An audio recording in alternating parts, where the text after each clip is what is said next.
तो आपने नई चेयर ली है या लेने की सोच रहे हैं तो आप बिल्कुल सही जगह पे हैं। इस वीडियो को पूरा देख लीजिए सो दैट आप जो है अगर न्यू चेयर ले लिए या लेने वाले हैं तो वो लॉन्ग टर्म तक चले, ड्यूरेबल रहे। तो आपका ESZ चेयर मैन्युफैक्चरर में स्वागत है। तो स्टार्ट करते हैं वीडियो का कि हमें क्या क्या चीजें ध्यान रखनी चाहिए। तो सबसे पहले एक चीज मैं आपको बता दूं अच्छे से कि ये स्पेसिफिकली इस चेयर के लिए नहीं है। ये आपकी ये वाली चेयर भी हो सकती है, बॉस चेयर जो आपकी लेदराइट वाली होती है वो हो सकती है, चाहे matrix work from home chair काफी चलती है ये वाली, ये भी हो सकती है, कोई भी चेयर हो सकती है। यूनिवर्सल एक तरह समझ लो, आप सबके लिए बता रहे हैं कि आपको क्या क्या चीजें ध्यान रखनी है ताकि लॉन्ग टर्म के लिए रनिंग में रहे चेयर आपकी। तो सबसे पहला वाला पार्ट आपका व्हील्स हमेशा नायलॉन लीजिएगा, वो हैवी ड्यूटी रहते हैं। प्लास्टिक होते हैं तो ब्रेक होने का चांस रहता है, तो व्हील्स आपको नायलॉन लेने हैं। दूसरा बेस, या तो मेटल लेना या फिर नायलॉन वाला बेस लेना, इन दोनों में से कोई एक लेना। अगर आपका प्लास्टिक है तो ब्रेक होने का चांस रहता है, तो इन दोनों में से कोई एक। और इन दोनों का कंपैरिजन देखना है तो वहां पे आईलिंक आ रहा होगा, वो आप रेफर कर सकते हो, दोनों के बारे में अच्छे से बताया हुआ कंपेयर क्या है। और मेटल अगर आपका लिया है तो मेटल में क्या होता है, अगर आपके यहाँ पे मॉइस्चर है तो रस्ट का थोड़ा सा इशू रह सकता है, तो वो चीज ध्यान रखनी है। बट अगर लोग काफी क्या करते हैं कि इसको स्टील बेस कहते हैं, बट ये स्टील का होता नहीं है, स्टील का बेस बनता नहीं है, ये मेटल ही होता है, लोहा होता है, आयरन के ऊपर स्टील का क्रोम होता है, इसलिए लोग उसको मिसगाइड करते हैं कि ये स्टील बेस है, बट नहीं, वो आयरन होता है, स्टील का क्रोम होता है। तो अगर आपके यहाँ पे मॉइस्चर है, रेगुलर मॉइस्चर मिल रहा है तो इसमें रस्ट का इशू रह सकता है, तो उसमें भी घबराने वाली बात नहीं है, मजबूत है। और अगर रस्ट का इशू आपके यहाँ पे हुआ भी तो हार्डवेयर पे 100-150 रुपए की वो स्प्रे आता है, वो आप सिंपली कर सकते हैं और फिर से आपको फिनिशिंग मिल जाएगी। तो मजबूती है। ये इसके चक्कर में प्लास्टिक मत लेना कि भाई इसमें जंग लग जाएगा तो प्लास्टिक लेते हैं, उसमें आपका टूटेगा भी, फिर चोट भी लगेगी। तो इससे अच्छा कि ये लेने आप। और अगर बाई चांस इन फ्यूचर 1-2 साल बाद अगर ब्लैकिश होता भी है, रस्ट टाइप होता भी है, तो स्प्रे लेंगे, स्प्रे कर देंगे, हो जाएगा काम, लॉन्ग टर्म के लिए चलेगा आराम से और चोट वोट भी नहीं लगेगी। तीसरा चीज हमें क्या देखना है, हाइड्रोलिक पावर का लीजिएगा। और उसको यूज कैसे करना है, यहाँ इस वाले पार्ट को मैं अलग से दिखाऊंगा क्योंकि ये थोड़ा समझने वाली बात है, अच्छे से थोड़ा समझना पड़ेगा आपको। तो ये आपका हाइड्रोलिक है, ये पावर हाइड्रोलिक है, यहाँ पे टैग भी दिख रहा होगा, अगर नहीं दिख रहा है तो कोई बात नहीं, इतना वो दिखने वाला बात नहीं है फिलहाल। पावर वाला वैसे मैं फोटो डाल दूंगा, यहाँ पे फोटो में दिखा रखा है। तो ये जो प्लास्टिक, ये जो मैंने नेल रखी है ना, इससे नीचे वाला पार्ट जो है ये मेटेलिक है, ऊपर वाली बॉडी जो है इसकी मेटेलिक है, और इस नेल से ऊपर वाला ये जो छोटा वाला पोर्शन है ये प्लास्टिक है। ओके, तो अब ये मैं बता क्यों रहा हूँ, इसका रीजन है कि जब हम चेयर पे बैठते हैं और मान लो मैं मिनिमम पे कर रहा हूँ, मिनिमम पे है अभी फिलहाल ये, तो अब आप देखेंगे तो ये जो, एक बार और मैं पहले ऊपर करके दिखा देता हूँ, ये जो है ये लोहे वाला पोर्शन होता है, लोहे का है, ये जो प्लेट होती है लोहे का होती है। और मैंने जैसा कि बताया नेल से नीचे वाला पार्ट मेटेलिक है, ऊपर अपर बॉडी, और ये जो ऊपर वाला पार्ट है प्लास्टिक है। तो अब अगर मैं इस पे बैठ के नीचे इसको मिनिमम पे कर दूं और मैं बार बार इस पे हिट करूं, अभी मैंने 2-3 बार किया, कुछ हुआ नहीं, बट मैं अगर बार बार कंटिन्यूसली हिट करूंगा तो क्या होगा, प्लास्टिक वाला पोर्शन ब्रेक हो जाएगा, तो फिर आपकी चेयर वॉबल करने लग जाएगी। ठीक है, तो वो रीजन होता है कि हाइड्रोलिक उससे टूट सकता है।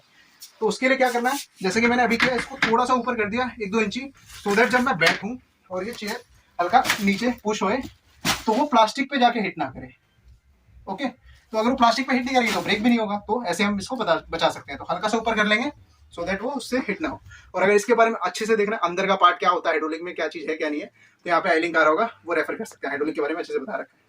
ओके, तो इसके बाद नेक्स्ट जो चीज आती है वो है आपका ये बैक पोर्शन, बैक सपोर्ट। तो बैक सपोर्ट के लिए ये जो मैकेनिज्म लगाया हुआ है, सबसे पहले तो ये मैकेनिज्म टिल्टिंग प्लेट है। टिल्टिंग प्लेट क्या होती है, ये मैं मूव कर रहा हूँ, मैंने अनलॉक कर दिया, बाहर खींच दिया तो अनलॉक कर दिया, इसको मैं अंदर कर दूंगा तो लॉक हो गया, अब ये लीन नहीं होगा। इसको बाहर खींच दिया तो हम लीन कर सकते हैं, अनलॉक कर दिया हमने।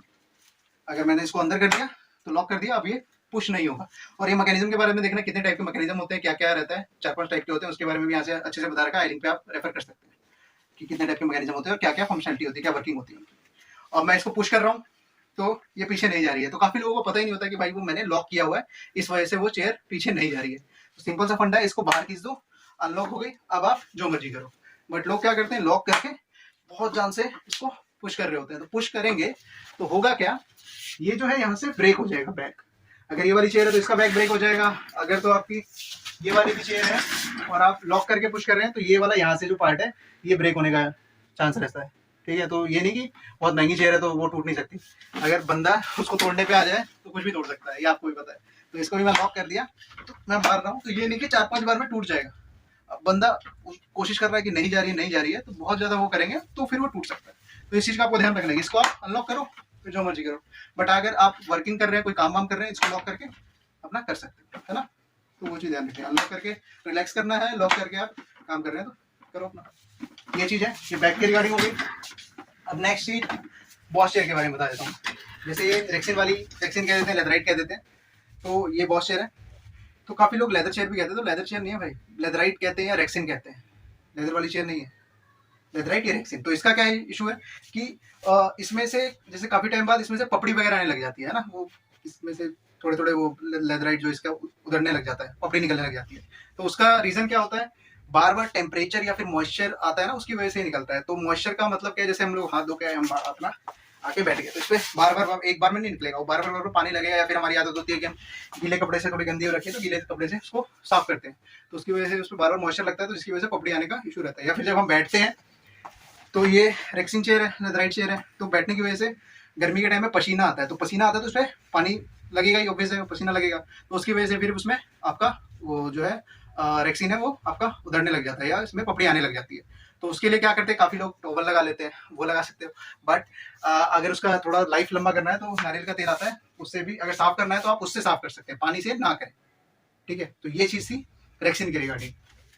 तो ये सारी चीजें तो मैंने आपको बता दी कि आप अगर आपने चेयर ले लिया है तो लॉन्ग टर्म के लिए कैसे लें, मतलब कैसे यूज करें। और अगर आपने नहीं लिया या फिर आपको कोई पार्ट वगैरह चाहिए तो आप एक बार डिस्क्रिप्शन रीड कर लीजिएगा, उसमें चीजें बता रखी है। हम क्वालिटी सेल करते हैं, तो हम हमारी आप कैटलॉग वगैरह देख सकते हैं, विद प्रेजेंट डिटेल सब मिल जाएगा।